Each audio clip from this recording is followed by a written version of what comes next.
Bhagavad Gita is considered to be the ABC of spiritual knowledge. Anyone who is interested in understanding what is spirit, what is matter, who is the controller, Bhagavad Gita is the entry point for that understanding. And in order to understand Bhagavad Gita, we have to approach through those who are practicing Bhagavad Gita. Otherwise, Bhagavad Gita can appear to be just a piece of information, and there are different varieties of commentators who have tried to give commentaries on Bhagavad Gita, but in their own ways, what they have done is that they have presented their own ideas. Because if they are not practicing Bhagavad Gita just on the basis of scholarship, if they approach Bhagavad Gita, it would be very challenging to enter into the spirit of the real understanding. So we are very fortunate here today to have someone who had been practicing for many years, and he is very effective in sharing this knowledge with college audience, with corporate audience, and has been traveling for many years and giving this knowledge and uplifting the consciousness of many different varieties of people around the world. So without any further ado, let's welcome His Holiness Romapada Swami, and if you pay attention to the message, I'm sure you will all benefit. I'm told that the topic for the evening, kind of following what you did last week, is Introduction to Bhagavad Gita. So, anybody here not familiar with Bhagavad Gita? Not familiar? Okay. There's a copy waiting for you over there. It's got your name on it, and he'll make sure you get it. Yes. Okay. Bhagavad Gita is part of a big epic.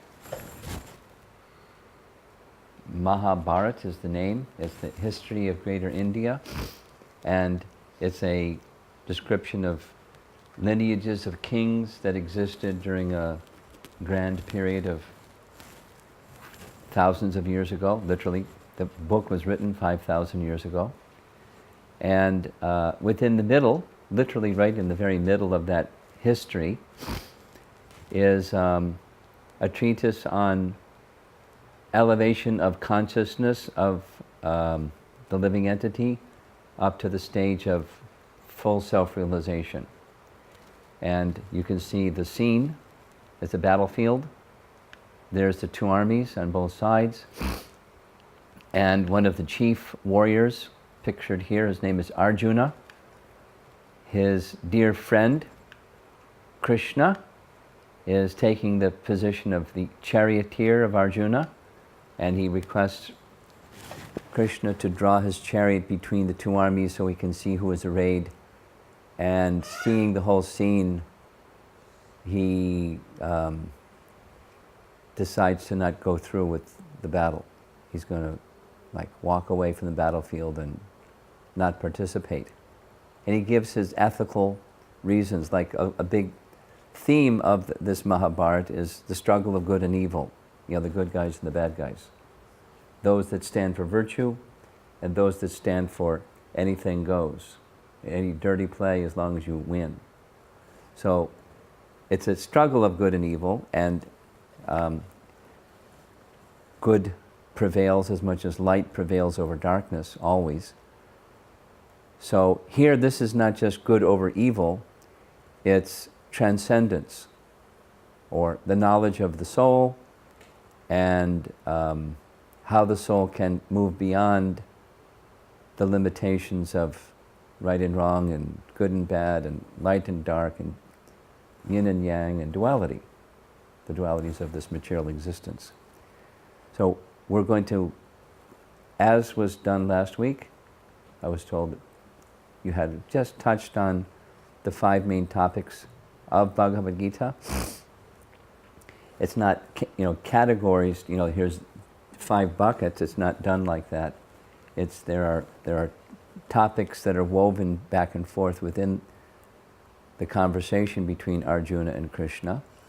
And These 5 main topics are, as shown here.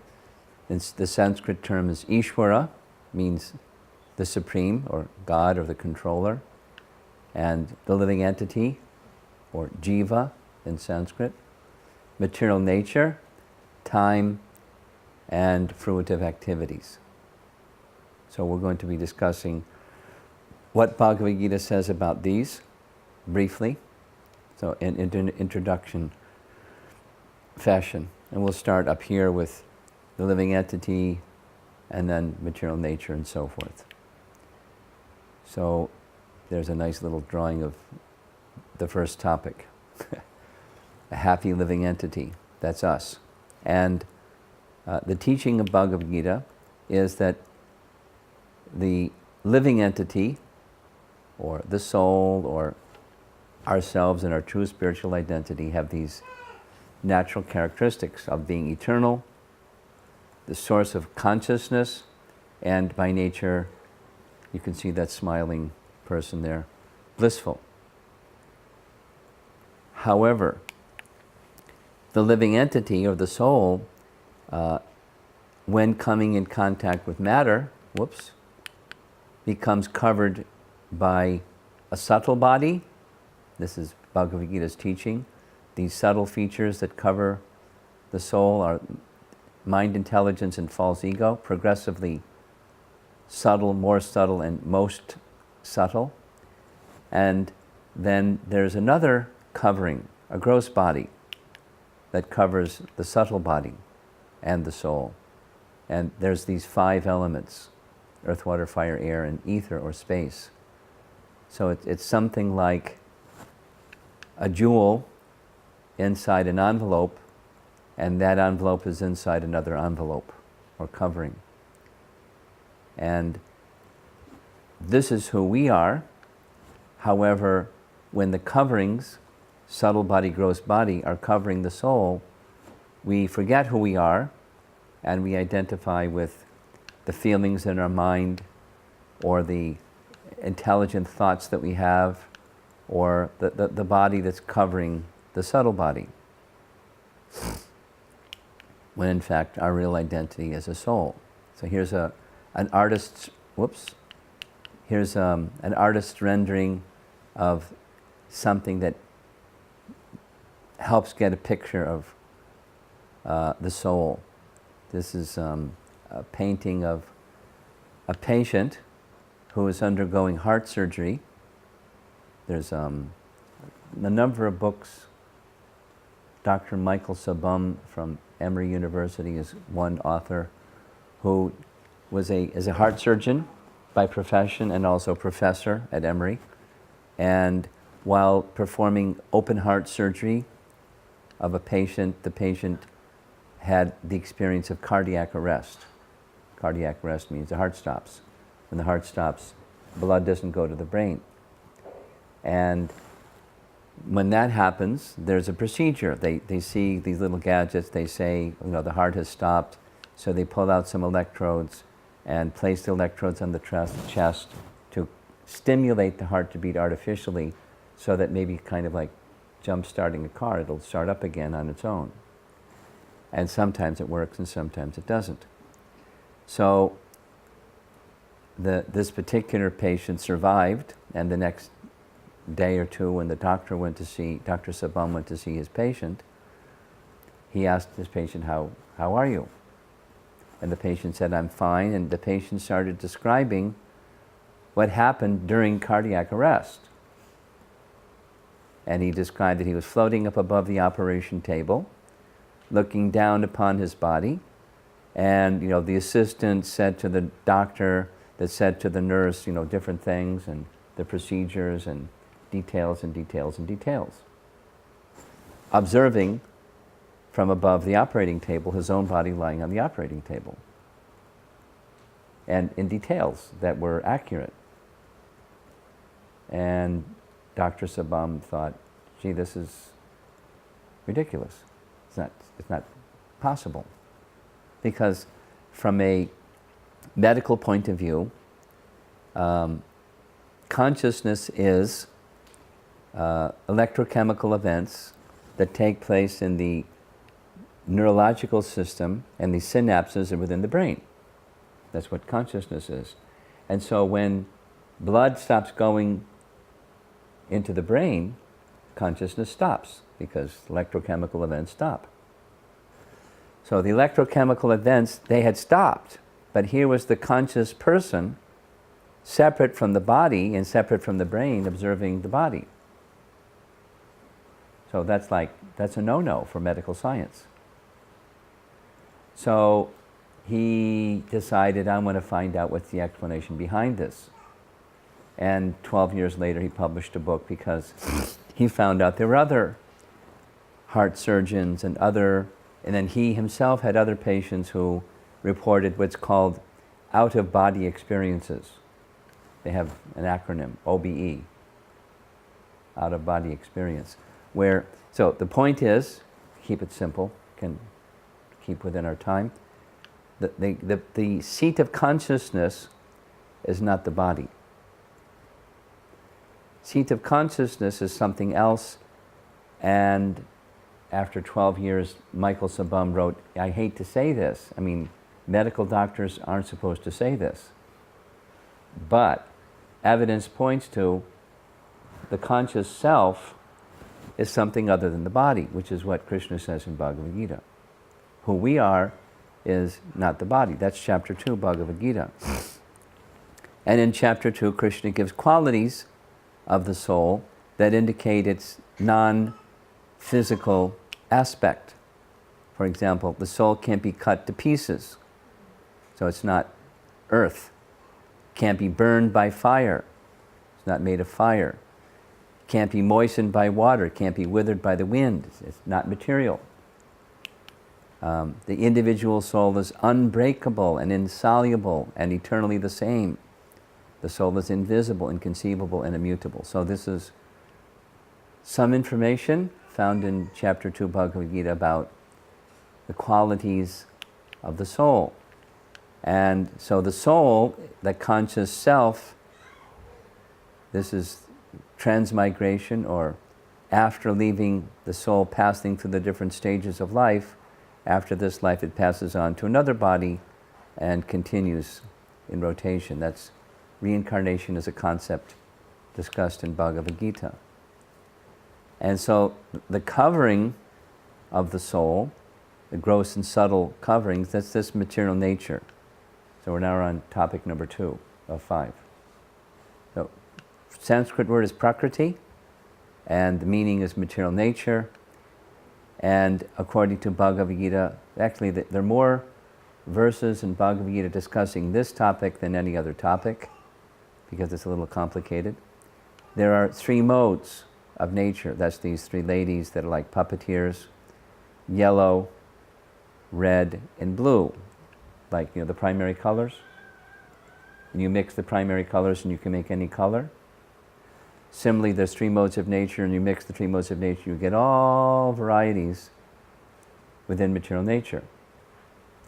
Varieties of people, varieties of mentalities, varieties of species, varieties of cultures, varieties of everything, based upon these 3 modes. And there's, of course, lots of detail. Then down here, that's us thinking, I'm the supervisor and I'm the laborer, when in fact we're all being operated under the direction of these modes of nature. And then there's one who's supervising those modes of nature. This is an artist's rendering of those same material elements. You remember those earth, water, fire, air, and ether. And then there's the subtle elements, mind, intelligence, false ego. They're being carried, the soul, that's this one, this spark, is being carried by the material elements through space. And side by side with the soul, there's this other supreme soul. We're going to mention that a little bit later. It's just an artist's rendering, graphically depicting what bodies are made of, and the conscious self is something distinct. Oops. Another verse from Bhagavad Gita is teaching that the senses, so sight, smell, sound, touch, and taste, the five senses, they're like horses and they're pulling the chariot, the body made of two wheels, that's karma. And then there's the steering mechanism for the horses, that's the mind. And over here, that's the intelligence that's giving direction to the mind, who's giving direction to the horses. And there's this terrified passenger inside.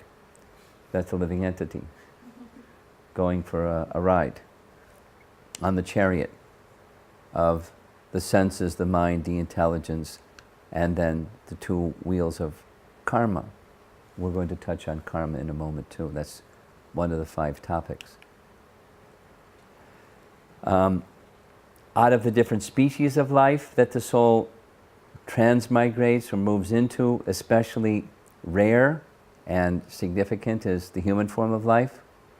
This is a verse from Bhagavad Gita that's teaching this point, that the human form of life, which is, although rare and temporary, it gives the opportunity for achieving the fullness of consciousness.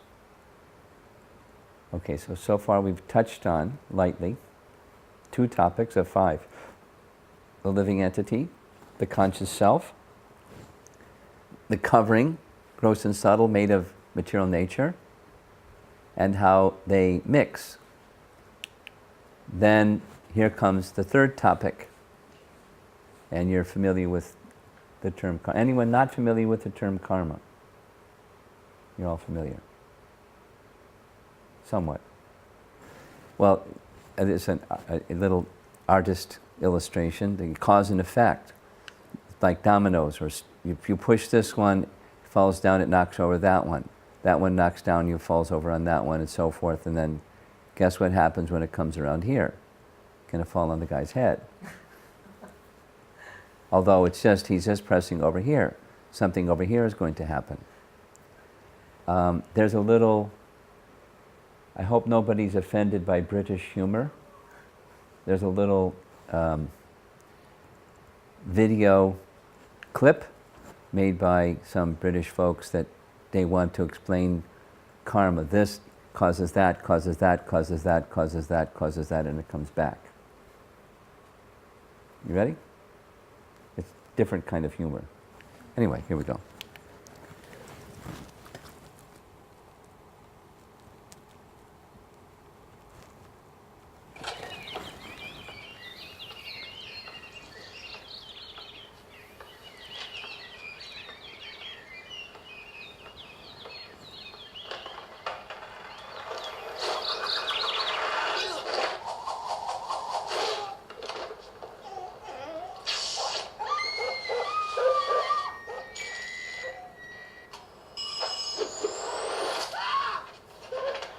Look out, here comes a truck.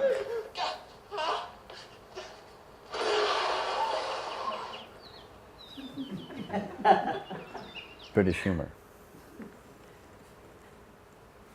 This causes that, causes that, causes that, causes that, and it comes back. So it's similar, the law of karma is not the same, but similar to Newton's 3rd law. That says for every action there's an equal and opposite reaction. So that means when you do actions that are acts of kindness to others, that kindness comes back to you. When you do an act that causes pain and suffering to other living entities, that pain and suffering comes back to you.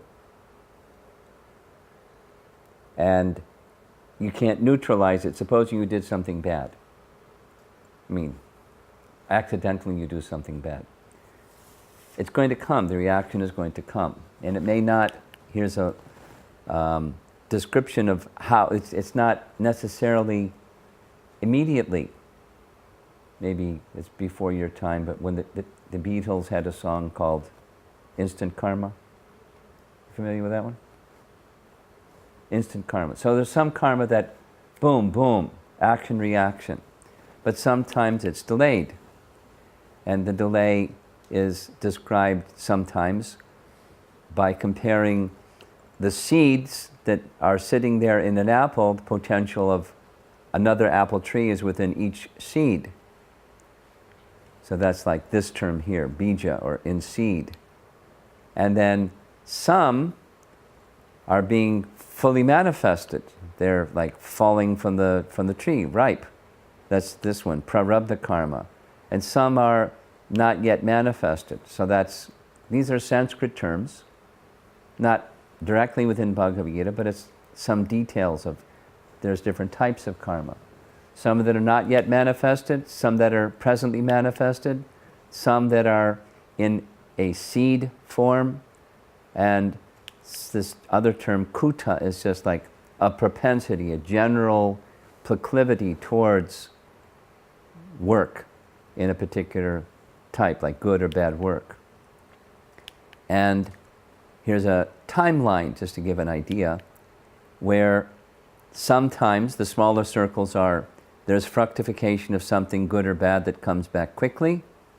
Sometimes it's a bigger cycle of time, sometimes it's a really big cycle of time, sometimes it's an even bigger cycle of time.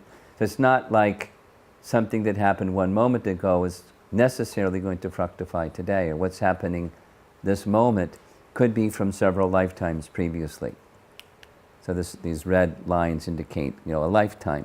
So someone takes birth in this lifetime, and they're doing things. So during that lifetime, they're generating new karma. Again, some may fructify quickly, some at a later period of time, like that. So that's when some misfortune comes our way, we may wonder, gee, where did that misfortune come from? And it may not necessarily even be in this life, of some bad deed brings a bad fortune. Now, that's 3 topics already.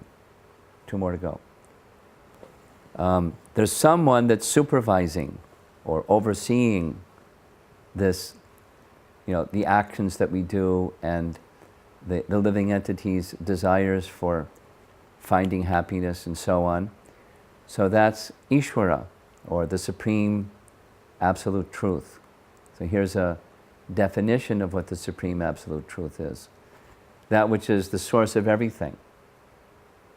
That's a simple definition. That from which everything comes. Those of you from India, you probably know this phrase from Vedanta Sutra. Janmad yasya yataha is the first aphorism or phrase from Vedanta Sutra that says, the absolute truth is that from which everything comes, the cause of all other causes that bring about effects that later may become the cause of the next effect, and so on. The original cause, that whatever that is, that's the absolute truth.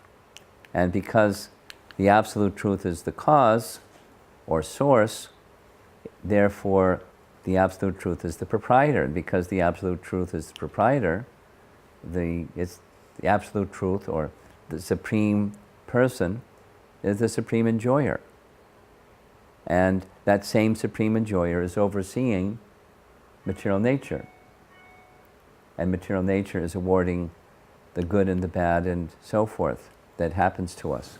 But we're making choices, and based on our choices, we're determining our own destiny, or we're building our own karma. And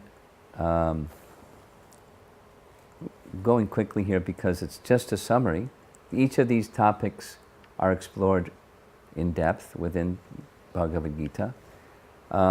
There's a nice meaning for those of you that have some idea of Eastern philosophy or Eastern wisdom.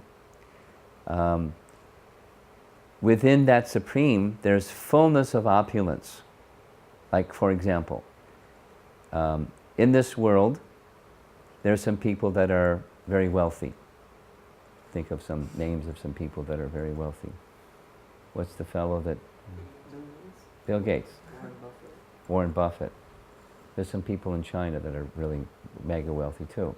So, and some people in India. And so somewhere there's somebody really wealthy, and then somewhere there's somebody more wealthy, and somebody more wealthy, and somebody more wealthy. But no one can claim they have all wealth, but that which is, or he who is the possessor of all wealth, that's the Supreme. And someone is famous, Michael Jackson, or some, movie star, or some, politician, and something, something, something. But, someone more famous, and everyone knows God, so he's the possessor of all fame. But this is a definition from the Vedic literature.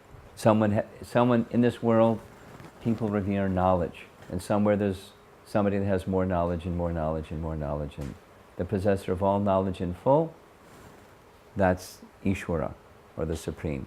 So that Ishvara is situated, as the illustration showed, within the heart. Along with the living entity, there's a witness. And I wanted to have this diagram, but I don't have it, so I'll just say it. There's a statement not within Bhagavad Gita, but within similar literature, a metaphor, that it's like having two birds in a tree, and one bird is jumping from branch to branch, enjoying the fruits on the tree. Another bird is not, but just observing the jumping bird. And the jumping one is us, trying to be the enjoyer of the fruits of our activities. And the other bird, Ishvara, the Supreme Conscious Being, situated within each of our bodies, the same one within all of us, is the witness. He's the knower, he's observing, and according to the type of activity that we perform, there's some karma that accrues to us for those activities.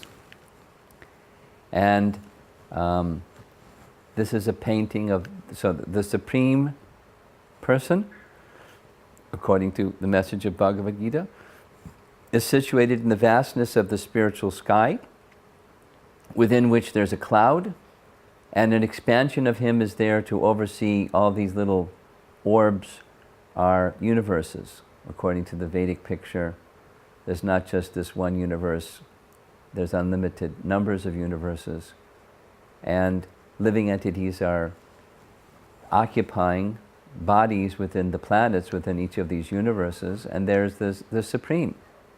So that's one of the 5 topics of Bhagavad Gita.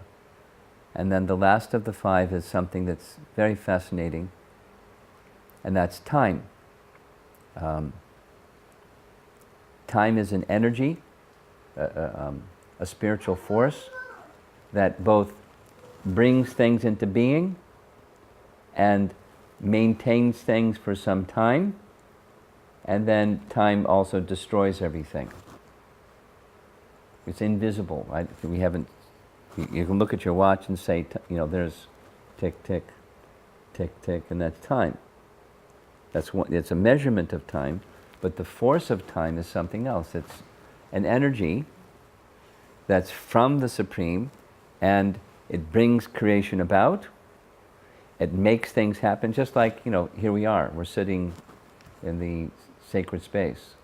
And somewhere before, we were somewhere else. And when we're done, we're going to go somewhere else. So we require time for activity on this plane. And so time is a topic, one of the 5 essential topics, because without time, you don't have anything. You don't have any material anything. You don't have activity. You don't have birth. You don't have aging. You don't have school. You don't have exams. Yay. You don't have anything. Time is required. And so time is under Krishna's direction, and how that time works to help move things around is one of the topics in Bhagavad Gita. So that's a very quick summary. Again, here's the picture of Krishna. After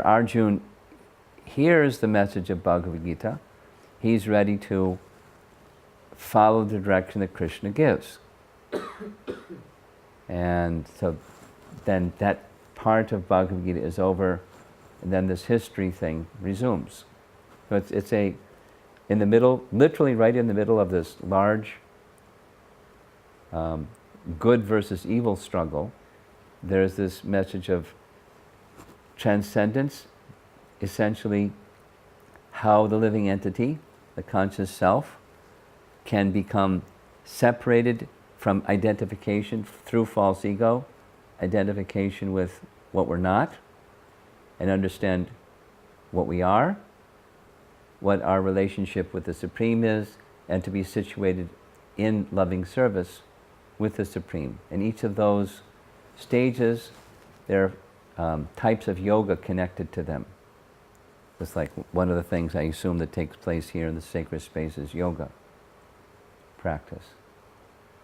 Any of you perform yoga? Do yoga practice? You do a little? Not regularly, but yeah, once in a while. Okay. So commonly, when there's a yoga class, it's asanas, it's sitting postures, and sometimes pranayama, breathing exercise. And those two, the asanas and the breathing exercises, it's two parts of one chapter of Bhagavad Gita. Chapter 6 of Bhagavad Gita is called Dhyan Yoga. And Dhyan is another one of the eightfold yoga system, Ashtanga Yoga. So all of those, in short, because it's hard to do a summary without spending a lot of time going into detail. In short, the whole of the yoga system, the different stages of elevation of consciousness, have a particular type of yoga assigned or ascribed, and there's a purpose behind them all, or an ultimate intention for all the different yoga systems, and that's very simply restoring the fullness of consciousness of the living entity. The human form of life is very special because in the human form of life, according to Bhagavad Gita, and that verse that I showed you before, there's the opportunity, if properly guided, that the fullness of consciousness is something we can experience. And if we don't take that opportunity, then we're awarded another body, and in the cycle of birth and death, depending upon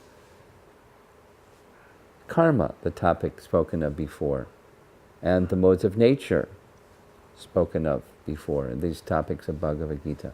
And then we take another body accordingly. What Bhagavad Gita is advocating is go beyond that cycle of birth and death and become situated in our original state of pure consciousness. Last little point, a very important point, the destination of the soul after having attained pure consciousness.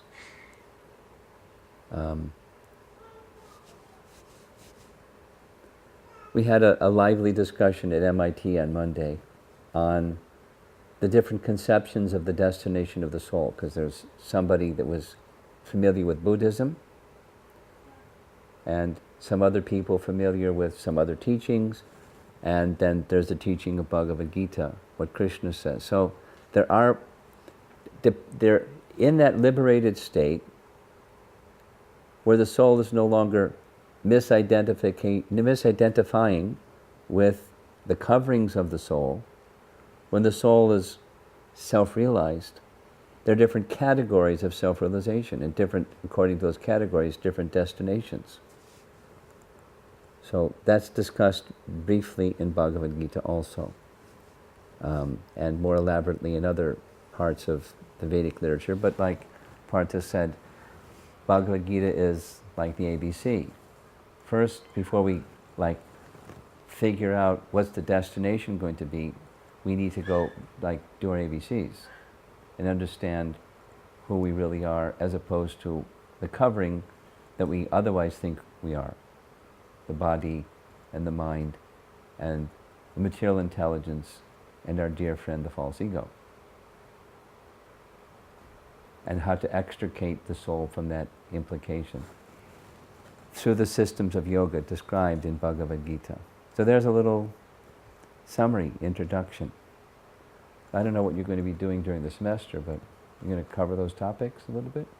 Yes, thank you. Okay. So any questions or discussion on this? Yes? Is the Supreme and Krishna separate? Or It's different terminology depending upon how one views Krishna. Like you, I could say, "Hey you," you know, while still calling you, but I don't know your name. But then you have a name, so we can similarly address the Supreme as the Supreme, but the Supreme has a name. The Supreme in the ultimate conception or ultimate position is a person. Let me do this. It may help. According to the Vedic literature, this is in that state of pure consciousness. There are different realizations of that pure consciousness. One is impersonal. One is localized. Yogis realize and actively seek contemplating the form of the Supreme within their heart.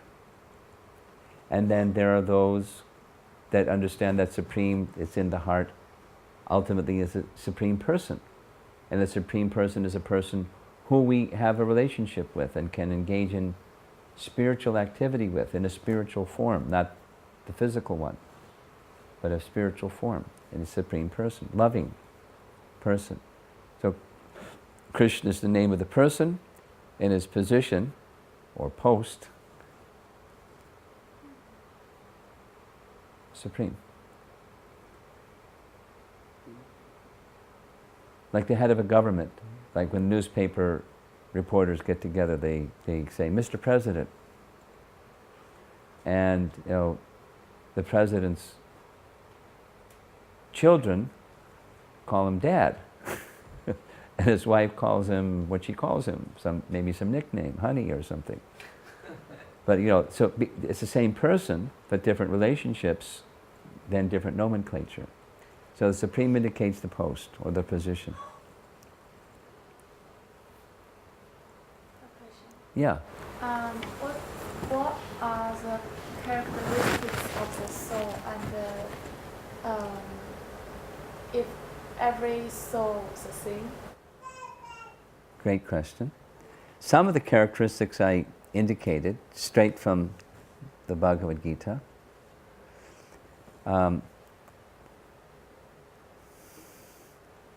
Aside from saying it's not matter, like it can't be moistened by water, or withered by the wind, or cut by any weapon, or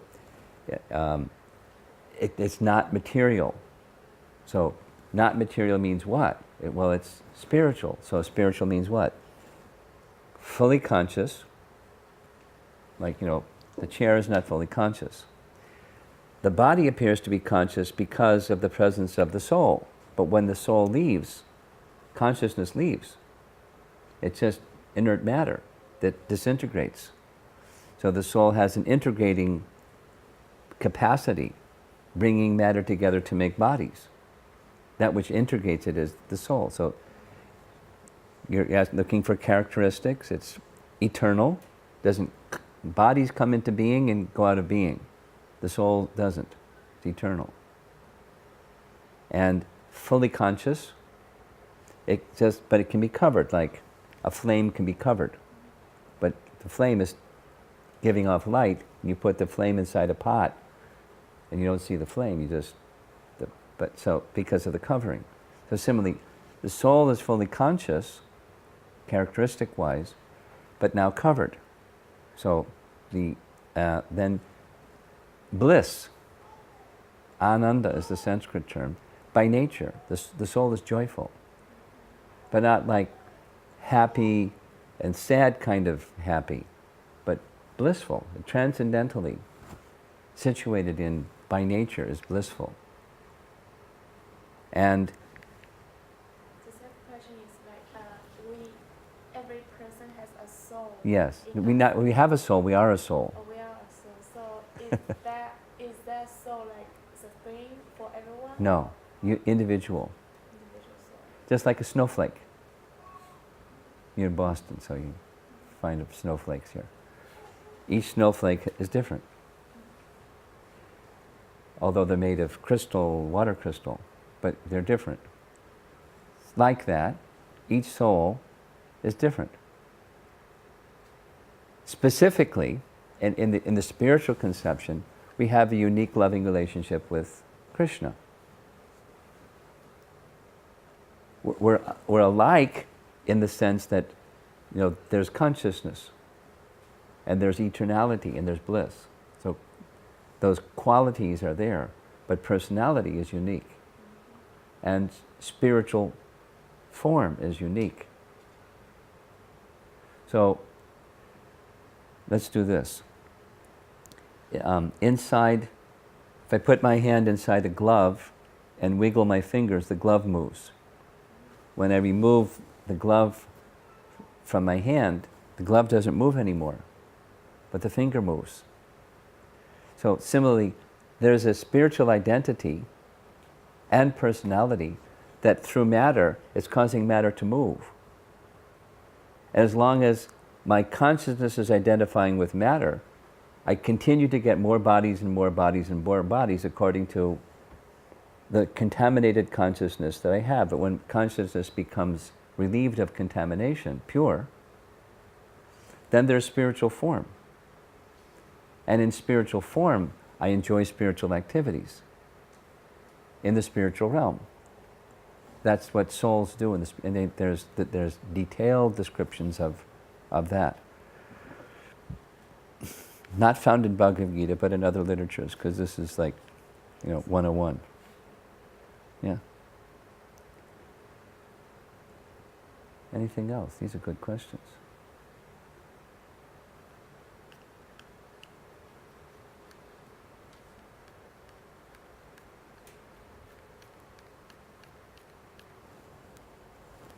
I have a question. Yeah. Is the soul eternally bound to matter, or can it escape at some point? Well, the first part I heard, we're not eternally bound. What was the option? Is it like eternally bound to matter like forever, or can it escape at some point? It can escape. In fact, the advocacy of Bhagavad Gita is don't continue in that bondage.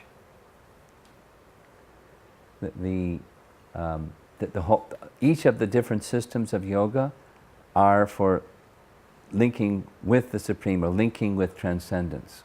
And when the soul becomes linked with transcendence, and that way become pure. When we come in contact with the Supreme Pure, we become pure.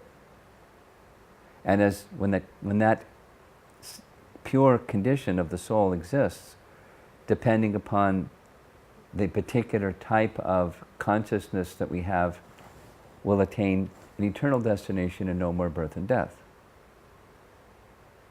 The cycle of birth and death is terminated that way. That's Bhagavad Gita's message. That's our message for the evening. And there's different systems of yoga, as I mentioned, according to propensities. Some like meditation. So there's a meditation process. That's, again, Dhyan Yoga, chapter 6. Some like working. And so there's a chapter in Bhagavad Gita, Karma Yoga, linking with the Supreme by offering the results of your work to the Supreme. There's persons that are inclined to understand things through knowledge. So there's a system of yoga called Gyan Yoga, knowledge, the yoga of knowledge, and so forth. And there's subsets of those, like, the Hatha Yoga and Pranayama. Some people, anyway. So each of those systems assist in the connection with the Supreme. It's compared. There's like rungs on a ladder. The purpose of a ladder is you're here, you want to get up there. So rungs on a ladder the yoga systems are progressive. And they take one to the top rung. That's described in Bhagavad Gita. The top rung is the yoga of devotion. Maybe when you go further, you can discuss that one. And then Krishna commits to Arjuna, I'm going to describe to you in detail how that yoga and devotion can be performed, so that your mind can be completely fixed on the Supreme and all your activities offered with love to the Supreme. I'm going to explain how you can do that. The how-to part. First is like what, and then the how.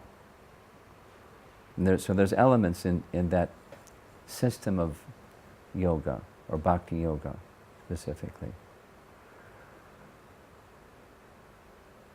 It's a science. It's fascinating, and it's effective. And since there's no other questions, the sound vibration is the essential element that brings consciousness to that higher state, gradual elevation.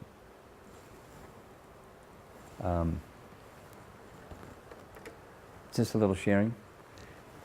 One of the universities that I visited like 10 days ago was Washington University in St. Louis. And the program was on a Friday night, and on Saturday there was just some students that had attended the program that wanted some further discussion. So I sat with some of them, and one of them was a girl, freshman, from Midwest somewhere, and her mother was involved in Christian Science. Heard of that? Christian Science reading rooms is like very popular. There's one right down the street. Oh, Yeah, it's like one of the big reflecting pool. It's like a church of Christian Science. okay.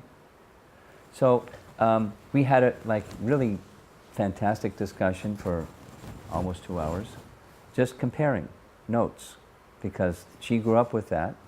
I grew up in a Christian tradition, but I'm most familiar with Bhagavad Gita. So what does Christian Science say about things, and what does Bhagavad Gita say about things? So there's a lot of similarity, and there's some differences. The similarity includes, she was describing this, that she said, this is my understanding, I may not have the last word on what Christian Science says, but the physical body is not who we are, same as this message, but it's awarded by material nature to allow us to expand and develop consciousness. Which is fantastic, same idea. And if you don't complete that expanding of consciousness opportunity, you get another opportunity, get another lifetime, and you continue and continue. And same conception, one can go down. One doesn't necessarily continue in the human form of life because you got one. You can go down. So reincarnation, upward towards a heavenly destination, downward towards the bad place destination, lower life forms. So then came the question, what happens, I asked, what happens when you attain that state where consciousness is full? Because that's the purpose. Then what happens? And it wasn't really clear. So I said, well, just like I go to the next form of life and get another opportunity to develop consciousness, so I get a form. So, and I'm living somewhere, I'm doing things, I have senses and objects of the senses. So what's that place? Because I told her when I was little, growing up in a Christian family, I asked my mother and father, what's it like? When we hear about heaven, what's it like? What do people do there? And she laughed and said, oh, isn't that nice? Let's go ask the priest. So we went and asked the priest. And the priest said the same thing. Oh, it's such a nice question. And I never got an answer. So I was asking her, was there a picture? But she was saying, well, it's not exactly a place. It's not like, if you go from here to like Zoom and you go there. It's not exactly like that. I said, well, what is it if it's not exactly like that? Well, it's not, it was definition by negation. It's not one of these. It's something else. So I shared with her that the Vedic picture of where you go after that is what I've shared with you this evening. It depends on the shelter or the conception of the Supreme. It can be one of these three, an impersonal or localized or a personal conception. And depending, you'll go to, the soul enters into that atmosphere or that abode or that realm that facilitates that consciousness. And then if you attain the spiritual conception of this loving relationships with the Supreme Person, that understanding can be transmitted by spiritual sound. Just like this mantra that we were singing before. That's spiritual sound. Although, you don't know the words, the spiritual sound conveys, what I was sharing with her, the fullness of that experience. Or, the place, the varieties of loving dealings, and everything is there, like, packed in. And then you can unpack it. But through sound vibration. So, that method is the method that Bhakti is deploying. Sound vibration. And sound vibration can be recorded, not like in an MP3 player, exactly, but it can be recorded like the discussion between Krishna and Arjuna. So hearing that discussion between Krishna and Arjuna is giving, through sound vibration, the picture of the spiritual realm. And through the mantra that we're singing, it doesn't give like all of those details pulled out, but it's there packed in through sound. So one can be brought in contact with transcendence through sound. That's the method. And one has to be careful what sounds you hear too. But then it's possible. So we're at 9 o'clock. So So let's all thank the speaker. This is Mr. Romapada Swami.